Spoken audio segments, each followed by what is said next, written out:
It was pretty horrifying, and I just remember sitting in the snow for a while. I collapsed in shock. I was screaming for I don't know how long. Just a scream that came out. Kilo 3, you were partially 10 when I copied you arrived at the cabin. This is video of Tyson Steele's rescue in a remote part of Alaska. 10-4, 1060, next 1060 at 1300 hours. The folks who found him alive were not just shocked that he survived, but were shocked that he looked as good as he did. The guy you're about to hear from makes our journey living off-grid-ish in an Airstream look like buying a penthouse condo on the west side of Central Park in Manhattan. This is an incredible story of someone who survived 23 days in sub-zero temperatures in a remote part of Alaska after his cabin burned down. Here's Tyson Steele. First, let's start with, what was your house like? Where were you living? If you don't mind kind of just describing to those of us who have never been into an environment like that, what was it like? Yeah, so I was really remote. I was living in a remote corner of the Matanuska-Susitna Valley, and that is about 100 miles northwest of Anchorage. And it's kind of hard to describe how remote it is, because technically the nearest town is 20 miles away, but it's a town that I've never been to and might never go to, because it's kind of out of the way, over a hill, through many forests and over many rivers that are notoriously thin iced during the winter. So, and even then, that town, Squentna, only has, the last census recorded 36 people. Wow. So, and they're kind of scattered. They have a P.O. box, a post office, but it doesn't really count, really, because even that town is only accessible by plane or snow machine. How would you get to your house? So I go via charter plane during the summer, and for a brief period during the winter, I can land on a ski plane, but that's only if the ice is thick enough. There's sort of a problem for about 4 months of the year. Either the ice is too thin, or the snow is too much to land a ski plane. So it's just on the verge. You can't land a float plane because the ice could damage the floats, but you can't land a ski plane because the plane the ice isn't thick enough. I have a private airstrip that I fly to during the summer, but that's a small window as well, maybe only 5 or 6 months, because during the spring it's too muddy from all the snowfall, all the snow melt, and during the fall there's another brief window. Once it snows too much, more than 6 inches, you can't land a plane there anymore. So as of mid-November, there was no ability to land a plane on my airstrip. So do you just get there and then you're basically stuck, like for months? Okay. So you usually try to get there before November and then you winter it out. Mm-hmm. What do you do for food? This year in September. Okay, say that one more time. I got there this year in September. Okay. So you get there in September and you probably, it starts snowing soon after that, I'm assuming, where you are, right? Yeah, it actually snowed the day I got there. It was just light snow, and it melted, and it snowed a couple more times, and it was still landable, but there were some delays. Like my buddies that came up with me for a couple weeks, they were delayed a couple days. And then does the plane leave, or do you fly the plane and it's your plane and you just park it in your driveway, whatever that looks like? I wish it was my plane. I don't have my pilot's license yet. I'm working on it. but it's just a private charter based in Willow, Alaska, about 45 miles away. Okay. So then they leave and you're there. Yep. Okay. I'm there and I'm stuck. When you're, dropping into your cabin in Alaska, where are you the other times? Where are you coming from? Yeah. So I work 4 months out of the year at a fishing lodge called Pybus Point Lodge on Admiralty Island, Alaska. Mm-hmm. It's 700 miles south of my property. Admiralty Island is known as like the fortress of the bears. There's the highest population of brown bear density in the world there. And that's where I do dockhand work. I help process and ship several tons of fish a year to private fishermen. What does it cost to live? Just curious. You can work for a couple of months and basically that's all the money you need. What does a life up there cost? I can spread my cash pretty thin. I am certainly low income, but because the land is cheap, I'm able to last that winter through. Food rises in price because basically every pound of food that you buy has to be shipped, and it costs $1 per pound approximately based off the charter plane costs. So it's about $400 a plane to go that 45 miles, and I can only take 400 pounds of gear, basically. Okay. And so do you hunt during the winter? How do you make up for the rest of the food? I did some modest hunting for grouse and some modest fishing for some pike, but I didn't do enough at that point. And the moose population there, it's a little bit low, so I didn't get a tag this year. I'll try to get a tag next year, but right now I have no means of keeping my meat. I'd have to have a freezer and a generator going for about a couple months after shooting a moose, and that would be a lot of gas. So until I get that, I'm kind of just living off canned foods and stuff like that.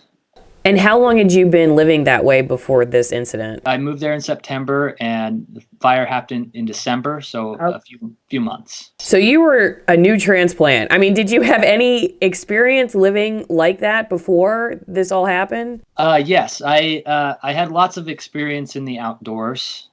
Growing up, I was always every weekend going out backpacking. When I got older, I went backpacking to the Arctic Circle in Greenland for 3 weeks. I went to some volcanoes in Mexico on my own a few years back. Been to Iceland. I've hiked through Canada, near Winnipeg, where actually Antarctic explorers practice during the winter because it's the closest simulation to Antarctic conditions. And I've been there right on Lake Winnipeg. Also, if I go back further in my background, my grandfather lived on the Bering Sea for a while. Wow. And that's where my dad was born, in a Yupik village, sort of adopted into the tribe. His name was Abakak. And I learned from my grandpa a lot of survival skills. He got into some situations himself, and he would take me out a lot as a kid and teach me how to survive in cold conditions, and it contributed a lot to my survival. Also, basic things like Boy Scouts. I was an Eagle Scout. I worked in the outdoor industry selling gear for 5 years. It's my first job in high school. I've just always been out in the wild. I lived in suburban Utah growing up, but I was so often backpacking or visiting the family cabin that I felt like I was more in the wild than I was in the city. I can't imagine that someone who didn't have the experience that you have would have survived what you went through, because obviously it not just from the physical abilities that you had and that experience, but just the mental fortitude to get through something like that. So let's go to the fire. So you had you just bought this property and put this together? Was the cabin already there? And then like how long had you been living there again? It was September to November, is that right? Yeah. So it's kind of complicated. I actually have two parcels, a 40-acre parcel and another 40-acre parcel. I'd actually spent a month 2 years ago living on that first parcel. And that's where I met an old hermit that lived on this next parcel. He'd lived there for 20 years, never seen the outside world, didn't know what YouTube was or Facebook or Amazon. He had never seen those, never heard of them. And he just was full of interesting stories. He was a Vietnam War vet who had seen some crazy stuff in the war. And he was trying to get away from it all. And it's kind of an inspiring character to me. And we became good friends, and we continued our communication after I left. And he recently passed away this summer. And in kind of his last words with me, he was really hoping that I could buy his property because he knew I had an appreciation and a desire to be out there. And he taught me a few things about his property. And as it worked out, the executors of the state came to me first before they put it on the market, and we worked out a deal. Wow. Okay, so this was his place. He was hoping to move out of this cabin because it was pretty dilapidated. The everything was level. The floors were unlevel. All the floors were wavy, and the plastic roofing material is kind of had a strange design. Was all frayed, and with the UV rays had kind of deteriorated the structure. It was all made with 1x4s, curved 1x4s, kind of like a Viking longhouse a little bit. It was well engineered. It could handle very heavy snow loads. I was very surprised by that. But his wood stove had a lot of problems. Okay. It initially smoked me out pretty bad, and I had to work on JB welding some of the holes so it wouldn't smoke, and cleaning out a lot of stuff, regularly cleaning it out every week or so. And the main problem was that the pipe didn't have a spark arrestor. He had just scrapped together a few things. He was living off his retirement from the military or something.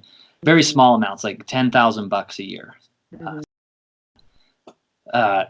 And so this thing was just scrapped together. And I was kind of dismayed by that, but not too nervous. The night of the fire, I put too much cardboard in because I was cold. I just wanted to get a fire started real quick. And what I think happened was a piece of cardboard flew up the chimney and landed on the portion of a roof that had plastic and ignited.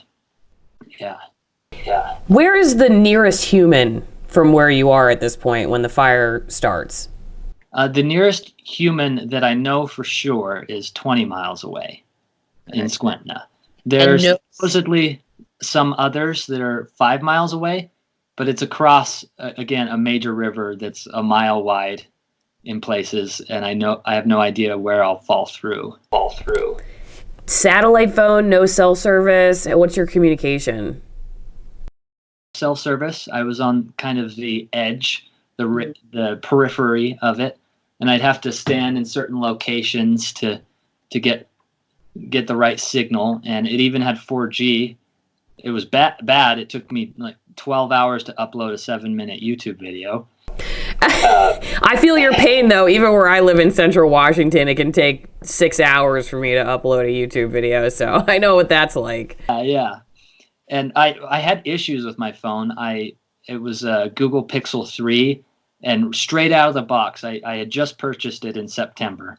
Mm-hmm. Straight out of the box, it had battery charging issues. I could literally watch the percentage drop every second. Had you gone to sleep, or were you awake when you first realized that the house was on fire? Luckily, I was awake. I was trying to go back to sleep, but that's when a hole appeared in the ceiling, and there was fire in this sort of drip fashion, balls of flame coming down from the roof. And I wasn't too panicked at that. I've dealt with fires before. I dealt with a forest fire once and a grease fire that almost burned down the lodge down in southeast Alaska. And I knew that I shouldn't panic. I should just be level and try to put it out. My fire extinguisher, though, was old and it did nothing.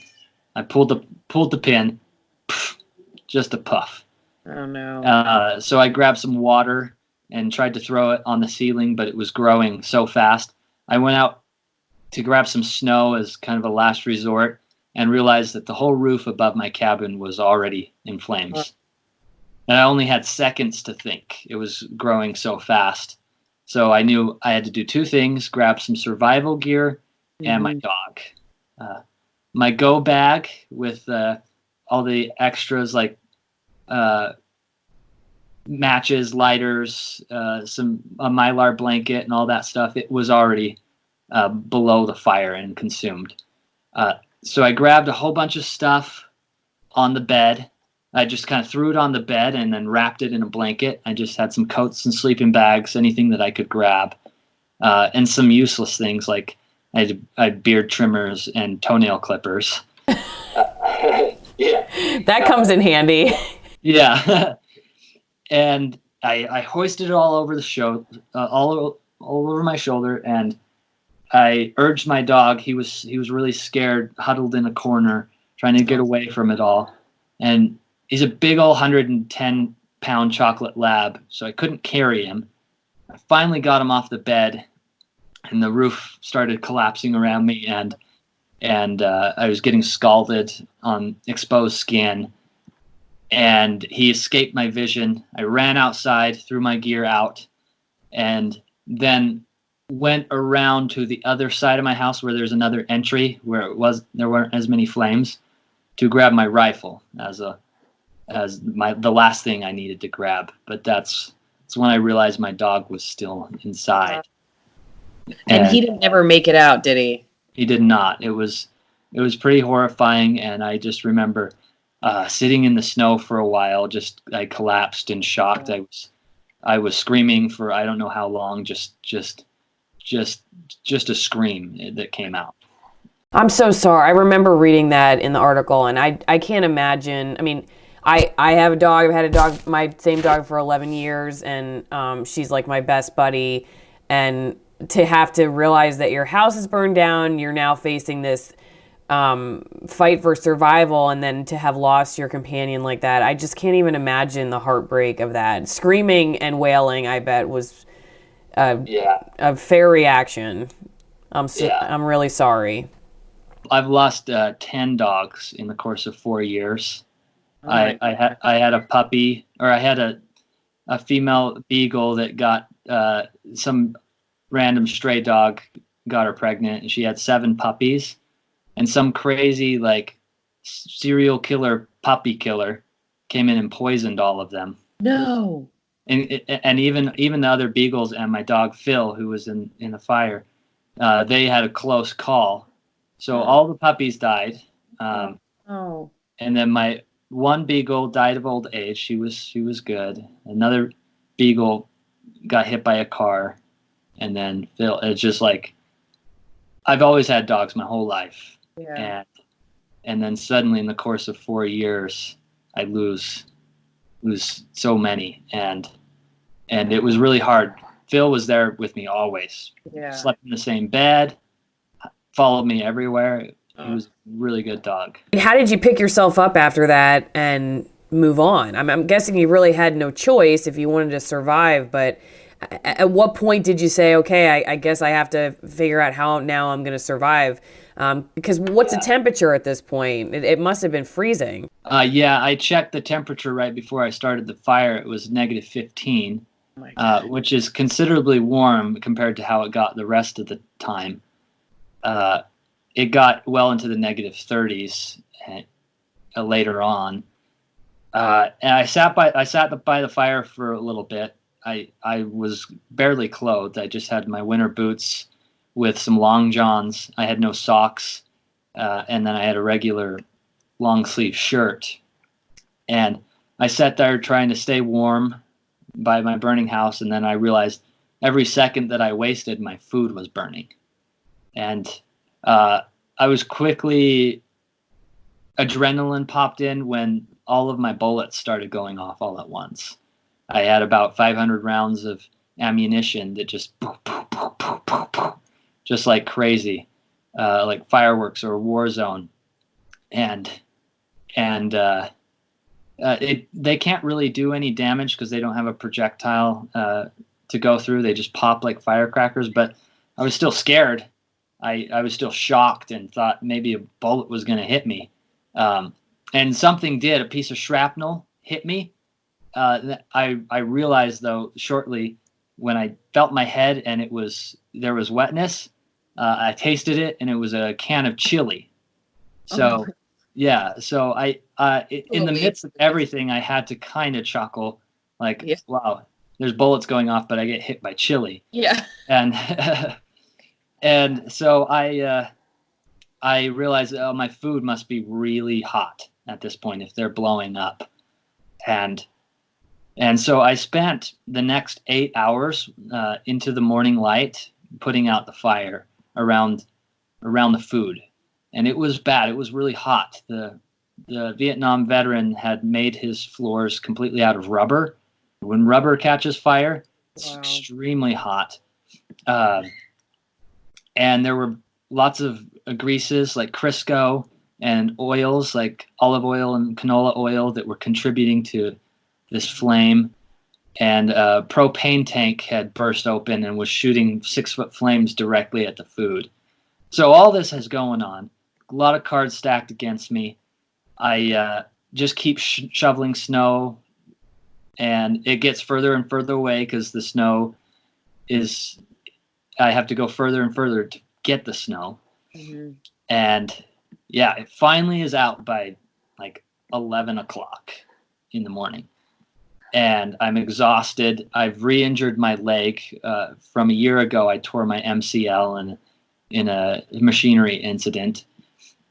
And I'm kind of limping around, but adrenaline's keeping me pumping. I take an inventory of my food, and I basically have 2 cans a day for 30 days. And these cans are mystery cans. The labels have been burned off. Most of them are burst open, and the flames have circulated food or circulated the plasticky smoke. The rubber floor taste is inside the food. And all the snow that had been melting above the food had mixed water in with smoke particles and wood charcoal, and so that food for a while was just soaking in this wet soup of plastic and charcoal. And so the food tasted terrible. It tasted terrible. Refried beans that taste like tarp, you know? Yeah. Well, I guess on a positive note, you didn't fight a fire with all the chemicals that normally go into firefighting, in which case you probably wouldn't have been able to eat it at all. Oh, yeah, that's true. Yeah. Fire extinguisher probably has all sorts of gross stuff. All right. So you're looking at the house now. The fire's out. You've got this crappy food. What else do you have? The guy had a full homestead setup. So I'm pretty lucky with having, I still have some tools. I have my full supply of winter wood, which was essential to all of that. In fact, I kept throwing logs on the burning house to keep that going, to warm up my hands. I didn't have any gloves. I did find gloves later in a shed, and I just had to look through the shed. I hadn't done a complete inventory, and the tools were basically not functional at that temperature. Couldn't get the generator going and whatnot, but I still had nails and a hammer, and I had some leftover lumber, just just really scanty, like pieces that were discarded from the wood mill that he built, that the old guy built. And they were like maybe 1.5 inches wide by 1 inch thick. So not really much, but I could construct something out of it. But that first couple of nights, I just slept in a small snow cave, something that was barely enough to heat my body and keep me away from the elements. What kind of clothes did you have with you? And, just, I guess, what you were wearing, but what was that? And did you have a sleeping bag or anything else for warmth? I was able to grab 2 sleeping bags. They were very lightweight sleeping bags, like summer sleeping bags. But by layering them up and then putting some coats and jackets over the top of me, I was good. I found some old wool blankets that I could put on the ground. I did find a snowsuit, which I was lucky to find, but this thing was old, like from the 80s. The crotch was torn out. It was as stiff as a board because it was hanging right below a leak in the shed. I could literally hold the whole thing out, like sideways, and the legs were just sticking out. Oh my. So I put that on. It was just dusty, mildewy. There was rat crap in it, and things were starting to tear with every movement. But at least it was something. So I threw that on. It heated it up by the fire, and everything was really slow at that point. I had no room for error. I couldn't rush. I'd trip on something, break open my head, or break a leg or something like that. So I was very careful. I'd do about 10 minutes of work and then just slow down. I didn't want to breathe in that cold air too much. I believe that cold air can get into your lungs and burst some arteries. That's what I've heard. So, and your lungs can start filling with blood, and you start feeling that really quick, especially when it got toward -30. It was hard to walk out at. My husband always says, he was a Marine for a long time, and he says, slow is smooth and smooth is fast. Yes, that's a good phrase. I like that.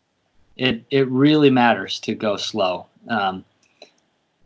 You never know if you get beyond the point of return. For example, my hands, they're exposed. Within a minute, they're cold. And if I just decided, I'll just keep going one more nail as I'm building a shelter, one more nail could be the point of no return. So Take a break, heat them up, whatever you got to do. So let me back up. I sleep in that snow shelter for 2 days, and I realized my timeline. I had regular communication with my family, but sometimes I'd be a day or two late because of various problems with the generator, and I mentioned that I had really bad battery problems. So I knew that the irony is that I checked in the night of the fire. No. So I knew I had at least a week before my next check-in. And even then I told him not to be worried if I'm a few days late. So, and the last check-in, I was a few days late. In fact, it had been 10 days that I hadn't spoken. So I knew it would be another 10 days where anyone would start to get worried. Did your cell phone burn in the fire, or was it just out of juice? It burned in the fire. And also my backup, the Garmin InReach, which has an SOS feature, and you can text via satellite from anywhere in the world, that burned up. And my third redundancy, I should say, was my VHF Marine radio. And it all burned up. I had it all in a charging station, and the fire started basically right above the charging station with my go bag. Oh my gosh. So. And you were even smart enough to have a go bag. I mean, most people don't even have anything like that ready to go. I had one for reporting because I was a TV news reporter for a long time. Of course, it's not the kind of go bag that you would have needed, with makeup and hair stuff, whatever. But you were prepared for something like this. It's just the luck of where that fire started. Yeah, yeah. I was very well prepared. A lot of people are comparing me to Chris McCandless, the Into the Wild guy. And I don't like that comparison at all, because he went without a destination. I went when I had 80 acres of property and I knew I had a homestead and equipment. He went with no food, and I went with 2 years worth of food. So vastly different. And he also went with no real experience. Well, you survived. Yes, and I survived, yes. So, I mean, and that is, your preparation that you put into it, even if a lot of this stuff burned up, you would not have made it otherwise without having had some foresight. Yeah. So, yeah. So, okay, so you're now realizing that it's going to be probably a week and a half at least until anyone starts worrying about you. And then at that point, they're still going to have to send somebody out there, and that's going to take a while. Is there a point where you're thinking, am I going to make it out here? Or was that never really something you let enter your mind? My worst fear was making a mistake. And as I mentioned, slipping on something or falling through ice or getting to the point of no return with hypothermia or frostbite. I got close in my extremities, but I never got serious frostbite, just lost skin on my nose and fingers. I was worried that maybe anything like a urinary tract infection. I had a buddy that had that in the middle of Greenland, and I had antibiotics before the fire, and that they got burned up. Who knows? I'm eating this terrible food, right? Yeah. Who knows what that does to my stomach lining? So I was scared. I never really gave up. I didn't have time to feel sorry for myself. There were a couple nights that were really cold. I remember specifically day 17 was the coldest night of the whole thing, and I could barely get up out of bed to go to the bathroom. In fact, I peed in a bucket, and that pee freezed within a minute. Wow. And are you still sleeping in your snow cave, or at this point have you made something else for yourself? By day 8, I had built a bigger shelter. When I realized my timeline, I also realized it's now a mental game. And I can't just live here huddled in a tiny snow cave. I've got to have some level of comforts. I've got to try to be happy to get through this. So I took that scrap lumber, and one nail at a time, I would build something around the wood stove that was still standing. So that was a lifesaver, because once I finally got that covered, it was significantly warmer than outside. It was still cold. It was still maybe at the bottom of the snow cave. It was in the negatives, and at about 3 feet high, it was maybe 0 degrees. Here's the problem with the design. Even though I had a wood stove, I had to have a gap between the roof and the hot pipe. And so all the hot air would escape out of there, but at least it was something. Right. So you basically recreated some kind, I mean, it's not a cabin, but it's a shelter around this wood stove that had caused the fire in the first place. Were you nervous you were going to end up back at square one with another fire? This was the most torturous thing of the whole event, because I would wake up unceasingly every 3 hours in a complete panic. I would be tearing off. I have my mummy bag like this, I'm just my breath poking out, and I'd try to tear off the sleeping bag, and I was thinking it was starting all over again. Nothing was happening, but I'd do that. I'd calm down. I'd restoke the stove, go back to sleep. 3 hours later, same thing. Go back to sleep. 3 hours later, same thing. Just perpetual panic. Yeah. And that caused a lot of sleeping issues today. Even now, I have a hard time going to sleep. I stay up for about 48 hours at a time, then sleep for just a few hours. And that was, you didn't have any problems sleeping before this? I did. I kind of get energy at night, but not this bad. Yeah. Because sleep deprivation itself has to be its own struggle. I mean, that can really turn someone crazy. Yeah. It was torture is the best word I can describe it with.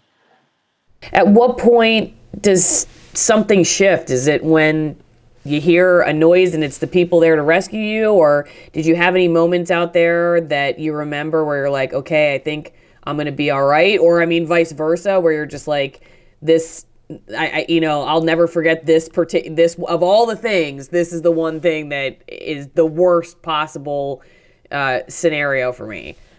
On the happiness side of things, day 10, I remember specifically being a good day because I found a can of coffee, and it was extra dark roast, but meaning the fire cooked it right. Oh, okay. Because I love a good dark roast, and we live near Seattle, so we get coffee here. Gotcha. Okay, so it was already extra roasted for you. Yeah. And it was still great. It was really stiff because I just pour the grinds in a pan of water. I was able to recover a pan. Okay. And cook it up, and boy, did it have caffeine. Holy smokes. And it lifted my spirits a lot. It was warm, comforted me, and I kept just a daily routine of making my coffee in the morning, and that was kind of hard going through coffee withdrawals for the first 10 days. Yeah. And getting that back was a huge boost. That's one of my big, top twos if I'm backpacking or something. I always say, I could get through a lot. Probably not what you got through, but I could get through a lot if I just have a cup of coffee. Yeah. It does make a big difference. It does, yeah. So that was a turning point. I think there wasn't much of on the sadness side of things there. Day 17, I mentioned, was the coldest. That was a day where I wouldn't mind if I just didn't wake up. I got into my sleeping bag and I was just shivering violently. And I was like, I've lost everything. I've lost my dog. If I don't wake up, that would be good. And that was real tough. The next day, I got up and I decided I'd go to the nearby lake, which is a half mile away, and I didn't have snowshoes. They burned up. I was working on repairing some frames that I found in the shed, but they weren't quite ready yet. So I just trekked across with just boots, and it was about 5 feet of snow. It was really hard. It was basically swimming through snow. And I'd stamped down a trail in the snow for just maybe an eighth of a mile at a time. It took a good 3 or 4 days to get there. And my goal there at the lake was to cut some holes in the ice and try my hand at ice fishing for pike. And then also I was going to check the ice depth and make some signs in the snow that said the pilot could land here. That's the only place in the winter where one can land, because the airstrip's too narrow for a ski plane. They'll just kind of drift off and the wings will clip the nearby trees. Mm-hmm. So the lake was the only option. And I knew if someone's going to fly over and see the SOS, they'd have to go to the lake. So I had to prep that. And that was actually a turning point because I was more active and I was put right up against some very real fears. I have this limp and I had been hearing wolves at night, and there were moose and I had no protection against them. And in fact, I was following a moose trail to the lake, and I mean, that was something I didn't ask you about earlier, but I was thinking, I mean, it's not like you necessarily just have a rifle out there for people or people at all. There are predators all over the place. Did you have any run-ins over the course of the days prior to that with any animals that were concerning? Yeah, there was a moose that came right up to my shelter, and if it wanted to be violent, it could just easily tear everything down. And I kind of shook some pans at it and yelled, "Hey, moose!" And it kind of scampered away slowly, unthreatened. It stamped my SOS in the signal. It just ruined it. Or my SOS signal in the snow. Mm-hmm. Totally destroyed it. And I just looked at it thinking, man, I'm so hungry. Like, you look tasty right now. Yeah. But I couldn't do anything about it. So it was actually one of those turning points because I just sat out there and watched it for a good 5 minutes, and it didn't move. It just looked at me and had this little staring contest, and I just realized what a beautiful animal it was, and I just appreciated the beauty and kind of found it just a little humorous.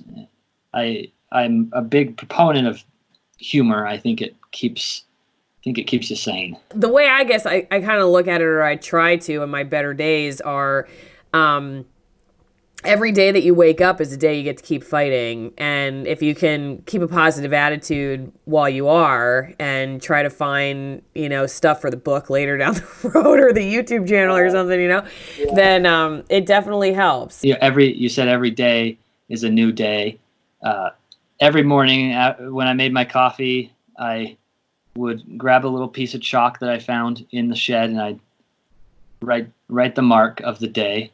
And it was kind of a strange interaction. Just kind of look around me and say, "Welcome to the world, day 15." Yeah. You've never had this, it's never been here. Yeah. And you've made it 15 days. You can make another 15 days, Yeah. Yeah. And like just the things that you notice about life and reality and your environment and everything around you when you're in a situation like that, where you're trying to go slow, where you're having, all the little details really matter versus the majority of us who are just racing through stuff, paying only attention to the big things, not the little stuff. And I mean, I hate to like romanticize it or anything, right? Because what you went through was terrible.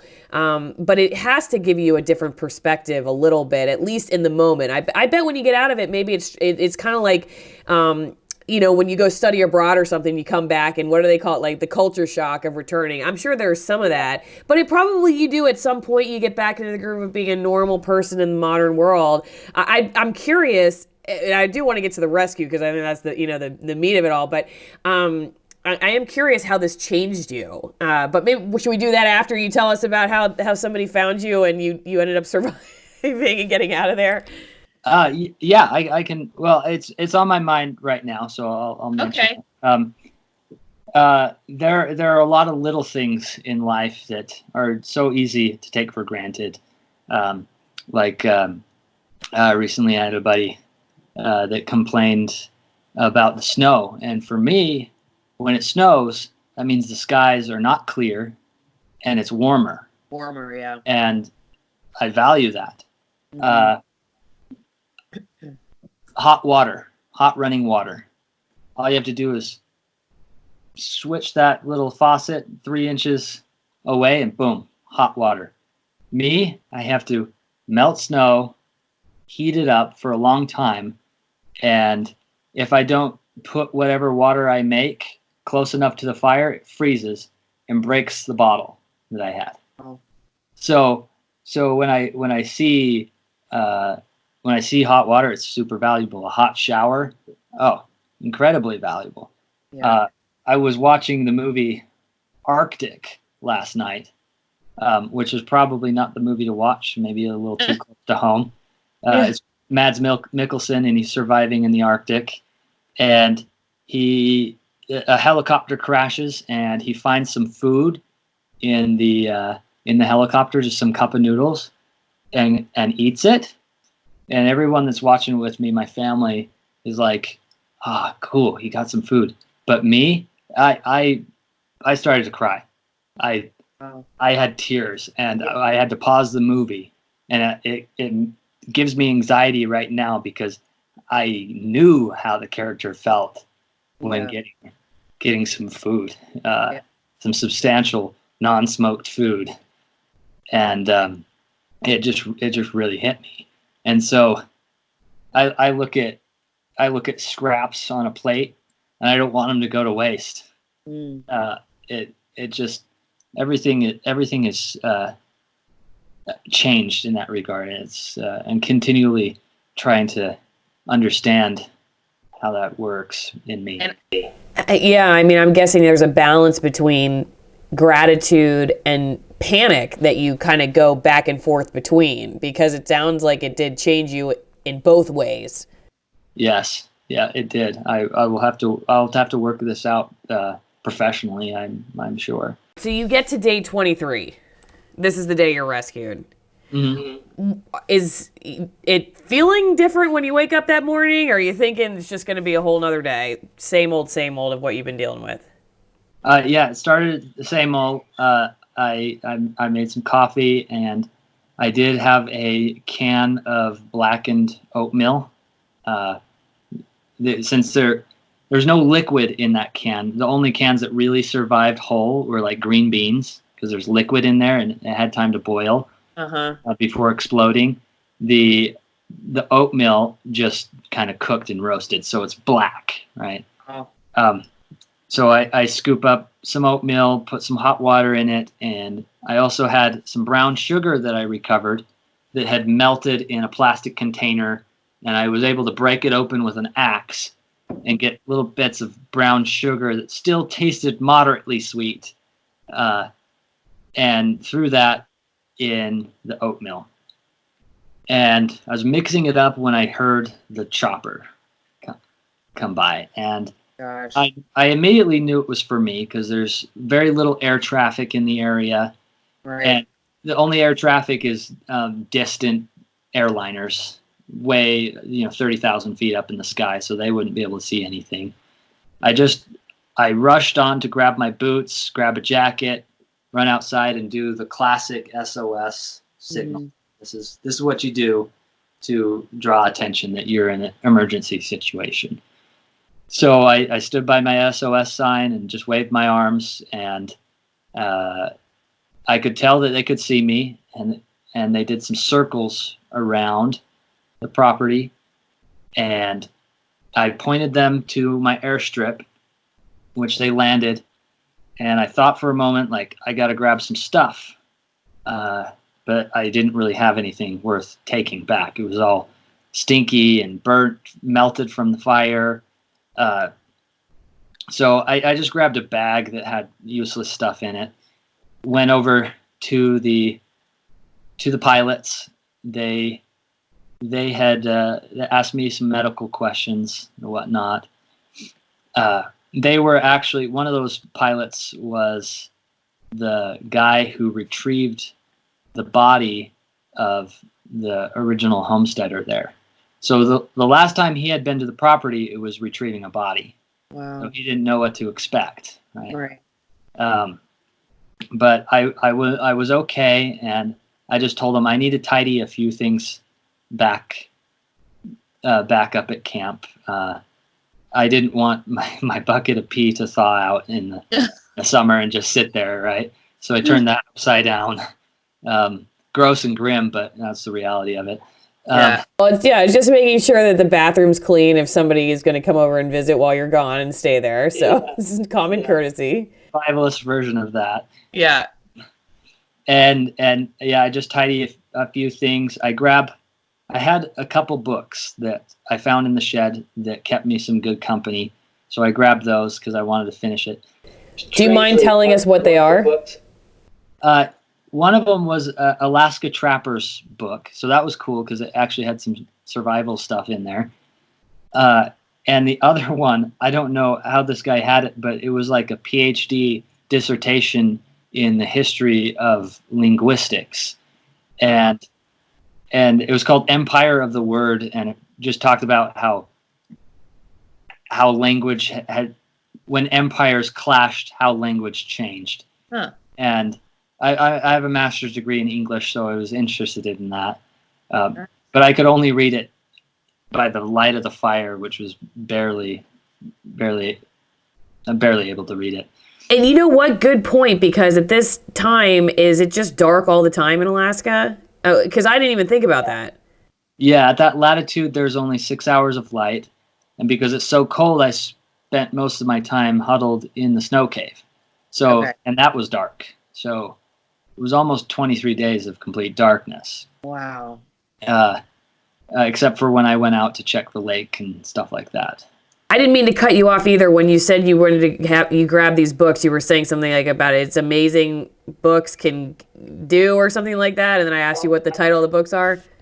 Oh yeah, so I grabbed those books just because I wanted to finish them at home. They were mildewy and gross and falling apart. I still have them, But they were your friends. they were my buddies. Yeah. So I grabbed those real quick, and I don't know why I did this, but I was just single-minded on survival. So I wolfed down that terrible black oatmeal real quick. Yeah. Not realizing that I was going to be in town in a little over an hour where I could get something substantial. But I wolfed it down real quick, went back to the chopper. They put me in, gave me a little blanket, and I had mixed feelings because I was really happy to see a human face. But I was really sad that I wasn't able to do anything with the remains of my dog, and wasn't able to properly say goodbye or have that closure. And then also I had a lot of work to do. I've practiced skills and poured money into this home. This is my home. I'm flying up above it in the air.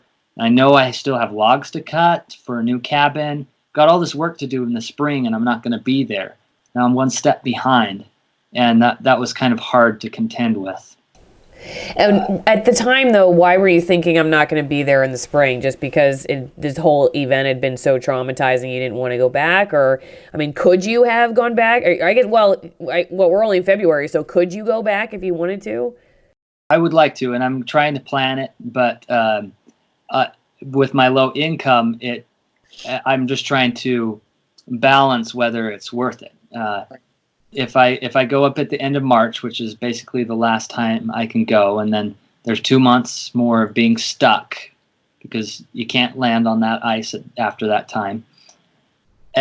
During those 2 months, is it worth getting a ticket to Anchorage, renting a car to Willow, renting a charter plane, multiple charter planes to get food out there? Yeah. Is it worth it to stay there for a couple months and just low on funds? Okay. And so it might only be worth it to go in September, which Right. is not bad. It's not that long of a wait. Once I work the summer at the lodge, I'll be prepared. But I would really like to get there in spring, so I'm one step ahead. Yep. Well, so what did these guys say when they saw you? They were surprised at my health. First off, I had no major issues with frostbite. They had seen people that had been lost for just a couple days that were going crazy, basically. Yeah. And I managed to have most of my sanity anyway. And they asked me what I wanted to eat. And everything went into my mind, right? A steak, sushi, tacos, whatever. But it finally was reduced down to junk fast food from McDonald's. I just want a sausage egg McMuffin and a big coffee. Oh man. That's so funny for me because I always get on my husband's case about McDonald's. In fact, I even think we have a video about, so you eat McDonald's, like, getting married and realizing that your, partner eats this stuff that you're like, what? So it's so funny. Of course, you would have McDonald's for your first meal. That I'm Yeah. going to tell him that he'll really appreciate it. And when I was telling the lady in Paris that I interviewed with, I was almost embarrassed because I'm like, that's so typically American, right? Yeah. I'm going to get my McDonald's, Right. It's like, What did she say? Did she shame you with her French accent, or was she nice about it? she was nice about it, but I felt They embarrassed. talked about you later. Probably, yeah. Yeah. They were like, why didn't you get any duck? Duck with some, cherry sauce or Some something. creme brulee or something. Yeah. Oh, well. But they expect that from us, so. Yeah. So you get your McDonald's, and so they're not just thinking like this guy's alive, but the fact that you didn't need a ton of medical care. I mean, did you need to go to the hospital at all? No, I didn't. I mean, I probably should have, but like, I get in this mode. One of the reasons I live out where I do in remote places is that like I don't like being an inconvenience to someone, and so when they ask me, "Do you need medical attention?" I'm like, "Well, I can walk, can I? I could probably have a bleeding leg and be like, I'll be all right. It's it's maybe just a condition of my upbringing or whatnot. Trying not to be an inconvenience. But Yeah. I've gone to the doctor since and done some blood tests and stuff like that, and I'll get those taken care of. But Are you saying so far you're okay though? So far, I haven't gotten any results back. I feel good. I've gained some weight. I lost 20 pounds in this ordeal, Okay. and I've gained 8 pounds back since. Okay. And yeah, they were my biggest concern after that was I was actually pretty scared to go into a city. Everything's so fast paced. Mm-hmm. Everything's happening all at once. It's so busy, and I had no IDs. I had no credit cards. I had my phone was gone, so I didn't have numbers, and I was just nervous how I was going to navigate that. So one of the officers, Zach, I think is his name. He was super helpful and stayed with me for a few hours after getting back to call people and connected me with the Red Cross, and they helped me get a hotel and some fresh clothes and some food. And I was incredibly grateful for all that. And who was the one who sent the helicopter? Who was it that said, all right, something's wrong with Tyson? Was it your parents who ended up, did you find out who called for you? Yeah, it was my parents initially calling my private pilot. We thought that it would just be a private affair. And they actually weren't concerned about my health and safety at that point. They just thought it was phone charging issues. So they were going to do an airdrop, drop some batteries and some cords and stuff like that. But it was too cold for flight, and there was an ice fog hanging over the valleys, which can be very dangerous for flight and can make it so it's hard to know where to land. So my pilot was, he's a retired pilot, and he's battling his own, he's got some of his own issues with health in his family and stuff like that. So he was pretty busy. So he recommended that we talk to the troopers and get that going. That was around January 2nd that the conversation started happening. And it wasn't until January 9th that the troopers were finally able to find a window of opportunity in the weather to come out. And it was a short window. The ice fog started settling again when we got back in town. What did you order at McDonald's when you got there? Number 2 combo, sausage egg McMuffin with a coffee. Okay. How did coffee compare to what you've been drinking in the wild? Oh, it was divine. Okay. Yeah. McDonald's coffee. There you go. Yeah. All right. Big picture, like you now have been through this. You're showered and safe. And hey, actually, you know what? One other question I really did have is, you wear glasses. So are these glasses? Did they survive the fire? Did you have any issues there? They were a little warped around the edges, like edges of my vision. Uh-huh. But in one of those random bags that I grabbed last second when the fire was happening, there were actually spares. Okay. So, good. And I'm blind, really blind. I'm -11, if that means anything to you. Wow.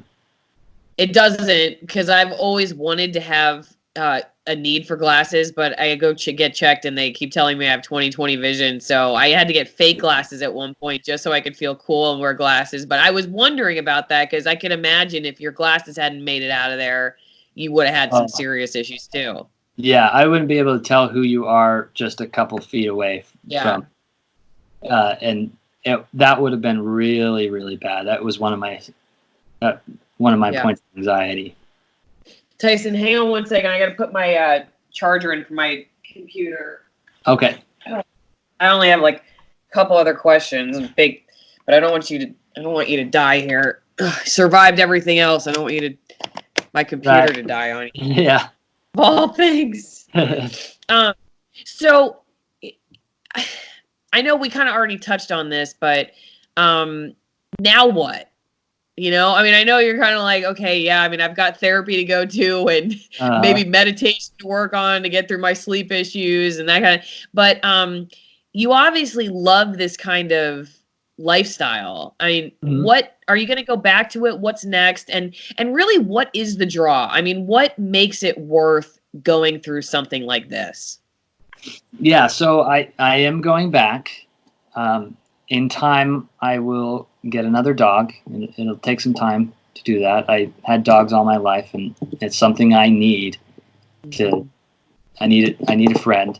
I will spend some time here in town. You know, catch up with Netflix a little bit, and as I mentioned, I'd like to go back in spring. But if I can't, I'm still going to the lodge in May.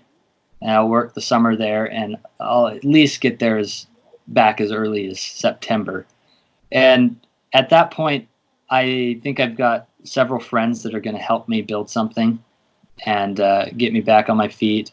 I'll build 2 cabins. I think it'd be good to have a spare. In fact, that was my original plan, but I just didn't have the time to do it. At the very least, you can do Airbnb. Yes, yeah. That would be a expensive Airbnb, though. Yeah. Yeah. So yeah, I'll do that. I've got a bunch of ideas for building, and I'm reading books and stuff like that.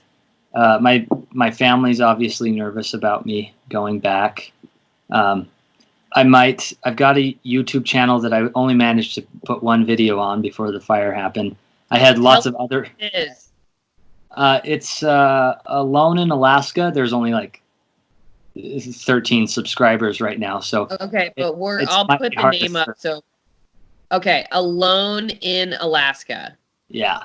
Okay, we'll put it up so that people can subscribe to your channel. Okay, and that'd be cool. So. Yeah, I lost a lot of footage. I had probably several hours of footage that I was working on to upload. But I'll start that up again and kind of have an expose of my life up there. Yeah. I would like to write a memoir of some sort. And what else was I going to say? Well, what is it? I mean, tell me, like, what originally drew you to this kind of? Oh, yeah, that's the question. You spent obviously tons of time in the outdoors world, so I mean, this wasn't just like you went from being a Wall Street trader to living in Alaska. So, there must have always been kind of a bug in you to live like this. Like, what is it? And I guess the main reason I ask is I have my own thoughts on why, like, I'm trying to, make the transition that I've made from this really high-paced, fast-paced, sort of high-stress work, career, and slowing things down in my own way. And I have my own reasons for doing it, but I'm guessing, there are probably some similarities and some differences. And I think the people that like watch my channel are all in some way on that journey a little bit. I mean, we all have different variations of it, and maybe we don't all get to your level, but I would guess that a lot of people would probably connect with some of the reasons that, you're willing to risk all of this to have that lifestyle. So yeah, I mean, what are the main reasons? I've always been fascinated with the untrodden path. Everyone knows the Robert Frost poem about the road less taken. I want the place without a road. I want not just the road less taken, but a place that's never been taken by even a road. And growing up, I always had a family cabin that was at the end of the road, and 9,000 feet in elevation in the Uinta Mountains. It was the last place you could build in that area, and couldn't see the city lights. Always had fresh air and very clear views of the stars. And over time, the cities nearby started developing. You started seeing light pollution.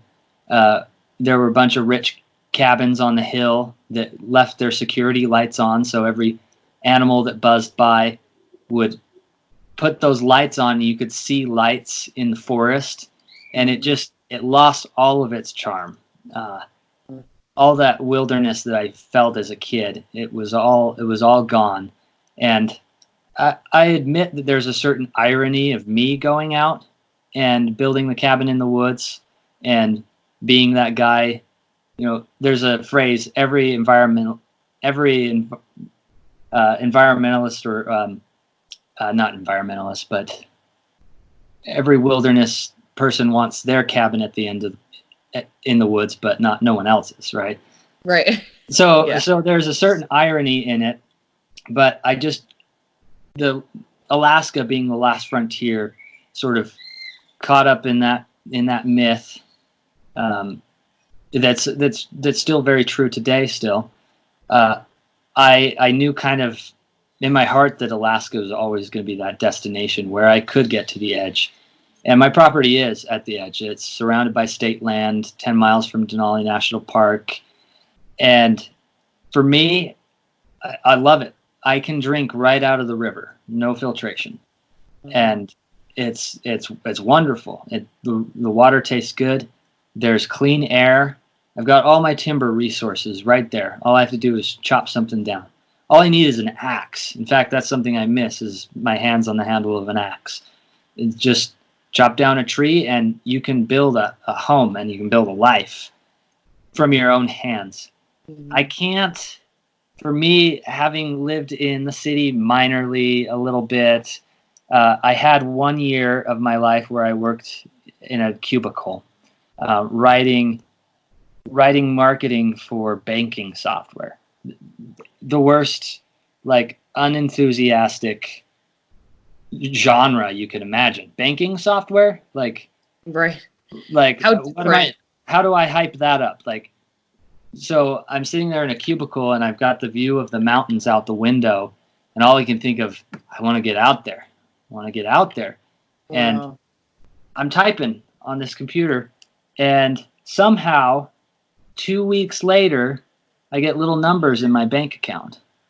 And then I've got this little tiny plastic card that I can swipe at the grocery store. Yeah. And I can get this package of meat from who knows where. Right.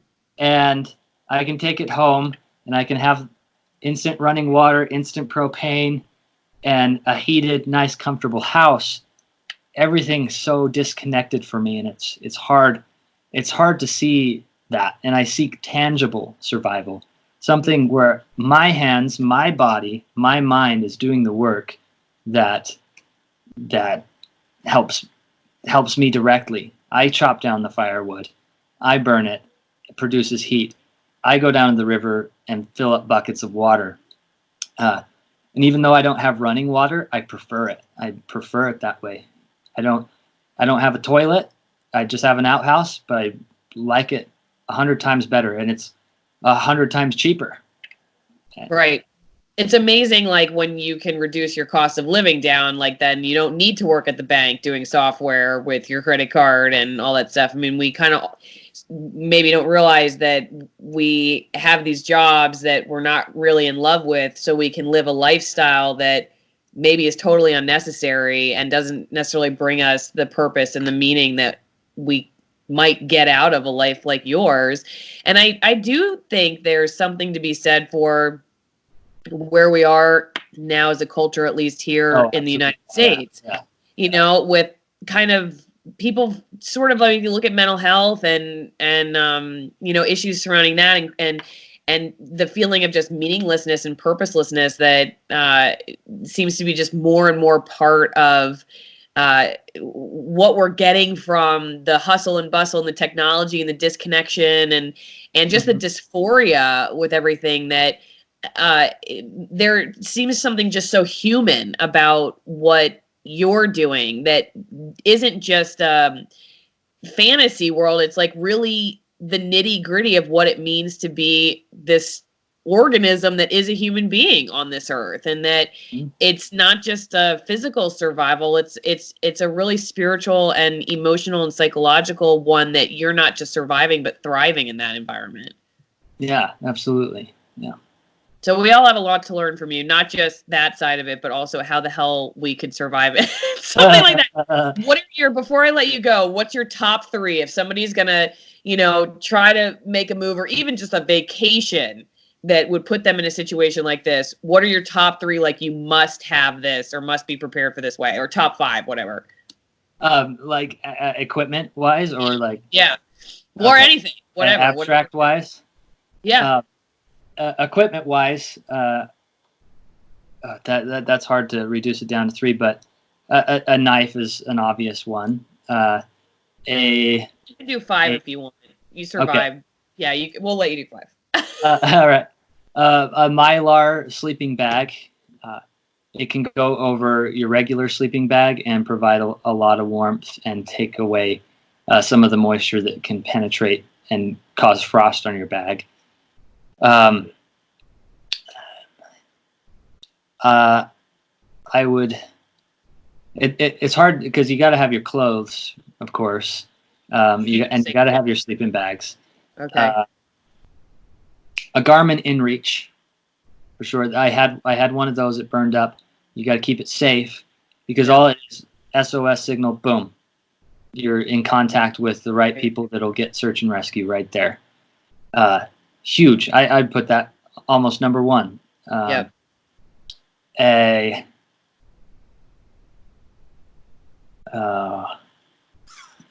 good book. Good book, yeah. Abstractly, I would say something that kept me just alive is this is easy. It's easy for me to say. It's this moral platitude, but to be happy is important. To look for things that you enjoy and to chuckle at things every once in a while. Christmas Day was horrible for me, right? I have no family. I have no presents. I've just lost everything, and I'm eating this terrible food. But a little gift to myself was to get some canned peaches, an extra ration of canned peaches. Like, all right, I can reduce my food down to 29 days if I have a good Christmas day. And it snowed on Christmas Day, and I went outside, and I probably looked crazy because I'm covered with ice all around my beard, and I'm singing Christmas songs. You know, I love it. I'm dreaming of a white Christmas, you know. Oh, man, what I would give for some cell phone video of that. Yeah. I wish I had a snapshot. My beard was actually 2 or 3 inches longer than it is now, down halfway down my chest, but the ice cut it off. Oh, my gosh. Yeah. It's funny because actually that happened to my horse's mane and forelock when we moved around here. She had the same I ended up also just cutting part of it because it was just getting so weighed down that it was like, you know, in her eyes. Yeah. Like 5 pounds on my chin. Yeah. Well, I really have just love talking to you, Tyson. I mean, I feel like I'm ready to be more grateful for my life and everything after this, and I wish you absolutely the best. Is there anything else you wanted to add that I didn't ask you about that you feel like just your last parting wisdom? I mean, you survived something that most of us never will experience. So don't leave us hanging here. If there's some great piece of wisdom that will get us through the rest of life, share it, please. I said this before, but I really, really think humor is part of that happiness. When the can hit me in the face and I thought it was bullet shrapnel, I had to chuckle. When I was going down the trail of the moose, I had to keep loud so I didn't surprise a moose and have it charge me. So I sang a little song that I just made up on the spot and changed the lyrics. And I probably look crazy. I'm singing the song, "Hey Moose, don't bother me," you know, and then I just started getting more and more profane until it was almost completely filled with F words, and and I just had to laugh. You know, it was funny, and things were beautiful all around me. There was northern lights several nights, and the shimmering greens and yellow and pinks. It was stunning. And even the wolves, though they were scary, they were beautiful. And the moose that tramped my SOS snow was beautiful. And just the snow all around me was beautiful, even though there's so much. That's a shelter right there. That's material. A full moon one night. There was just beauty all around me, and it helped me be happy amidst all the tragedy. And I think I don't know if I can stress it enough that it's so important. There's obviously real cases of depression that are diagnosable, and it's hard to get through things like that. I have struggled myself with some of those things, but I think you can find beauty almost anywhere, even in the wreckage of my home. Like, it looked like a bomb had hit the place, and it was frightening that I was going to have to live here, but for some reason it was beautiful.